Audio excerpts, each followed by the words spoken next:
अस्सलाम वालेकुम ګرانو دوستانو امید کوم چې ټول روغ او جوړ او ګرانو دوستانو په نن ویډیو کې موږ زده کوو چې څنګه ډي وی لاټري لپاره تصویر جوړ کړو د دې لپاره به دا ایپ انسټال کړئ سایټ کې درکوم پاسپورت فوټو میکر په نام باندې دا چې انسټال کړئ دا چې خلاص کړئ داسې به ښکارېږي دې دپاره به بیا داسې ځئ نیو فوټو به سلیکټ کړئ په باندې به پریس کړئ نیو فوټو دلته بیا راشئ ایډ یور اون سایز باندې به پریس کړئ لاندې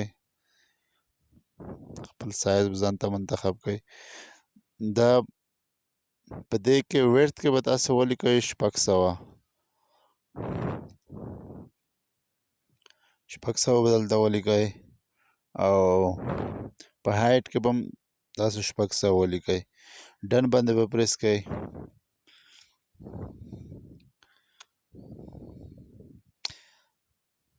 ډن باندې بس دا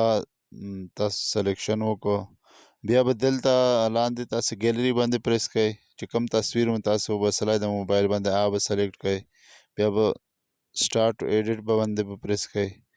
بیا به کنټینیو وذ ایډ دلته به بیا راشي نیکسټ به ووایئ نیکسټ نه بعد به تاسو تصویر دلته لږ فوکس سیټ کړئ خپل انداز څومره سیده کوی شي تصویر به په دې طریقه باندې سیټ کړئ او بیا به کرپټ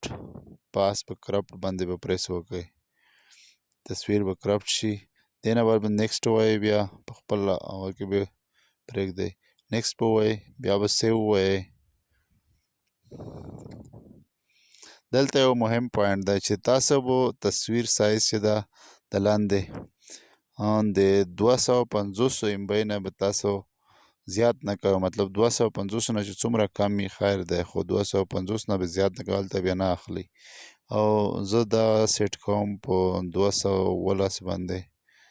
ځکه هلته بیا زیاتېږي مخته 217 باندې مې سیټ کړو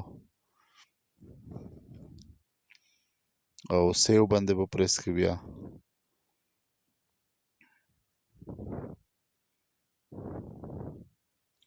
سیو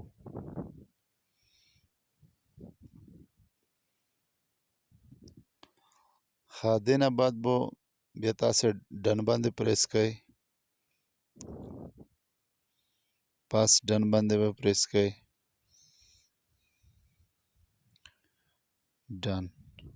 بس تصویر جوړ شو تاسو ته مکمل دلته ډیټایل شو کو تاسو به فینش باندې پریس کوئ او تصویر به ګیلري ته راشي خپله بس ګیلري نه بیا تاسو هلته خپل سیو کولی شئ ځان دپاره او په دې نه مو تصویر به سیټ شي